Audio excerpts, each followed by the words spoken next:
People tell me that I'm one of the strongest people that they know. That I'm happy-go-lucky, that I always have a word of encouragement, and that I'm optimistic. I am a survivor. What people don't know is that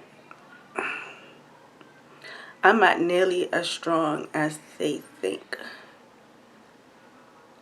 My heart hurts, and I'm just sad because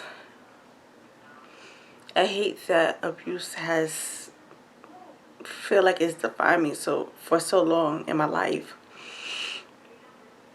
It just doesn't seem fair. And I overcome that by being so joyous and offering encouragements to others because I don't like to see anybody in pain, and making sure that my babies are happy and surprising them and putting smiles on their face. But I hurt. I think that's the thing that a lot of people would be surprised to know about me, is that I cry. I drive home from work and sometimes I'm in my car bawling, and I see people looking at me in the next car as I'm dabbing my eyes because I don't want people to know. So, that's it. When my kids are in their rooms and I'm in my room, sometimes I allow myself that opportunity to just like cleanse and cry and release before I go and help them with their homework and the rest of my day.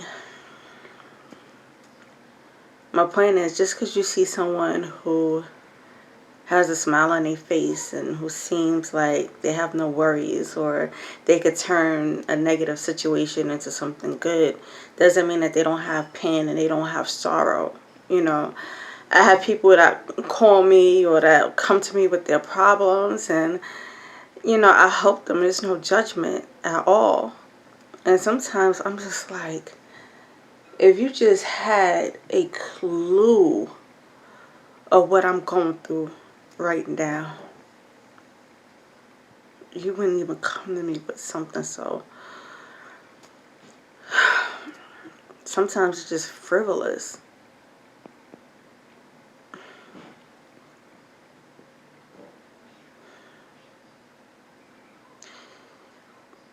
Being strong, and I heard this from when I was younger, you so strong, you the strong one. Look at you, you this one, you the tough one.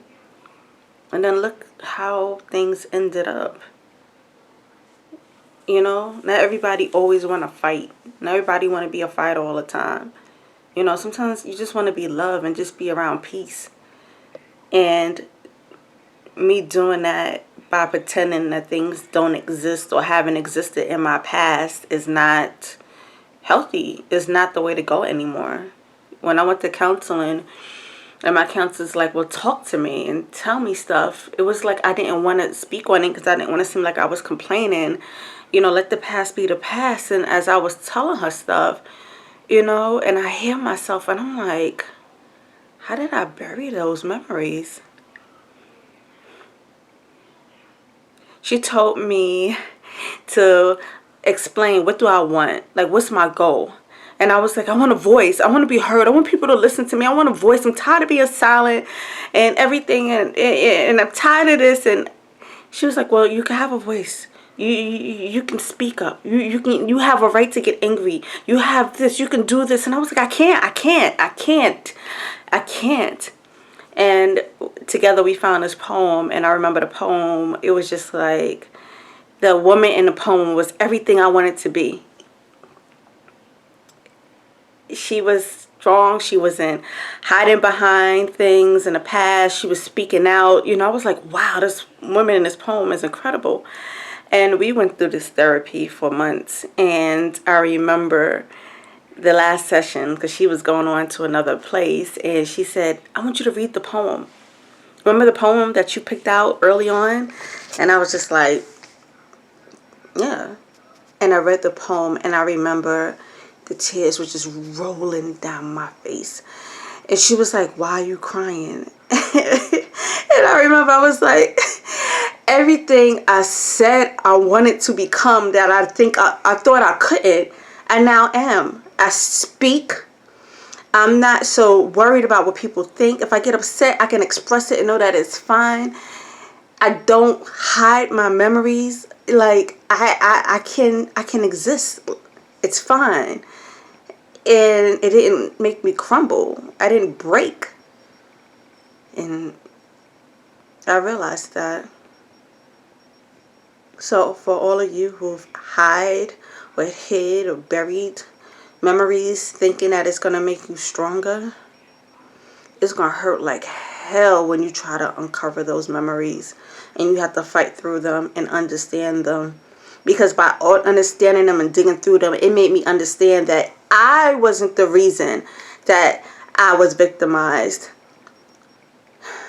I was dealing with people who was lost, who was broken, who had their own repressed memories, and that's the way that they dealt with them, by victimizing others. And by myself going through the therapy, me working through it, crying, writing, researching, praying, and going through what I need to go through. And believe me, it was a lot longer than a couple of months. That was just one of my sessions that I dealt with. I've been doing this for years. But it allowed me to have a certain inner peace. And I think that's what people see when they see me. That strength that they see.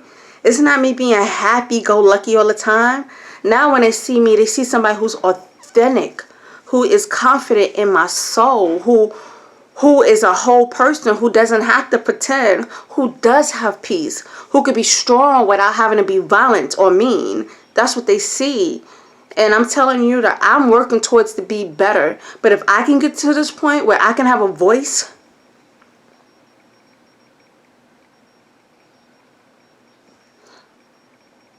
so can you. So can you. Because I was so broken, I didn't think it would ever happen. And if it can happen for me, I'm telling you, you put through the work, you put in the work, and you stick through it, it can happen to you.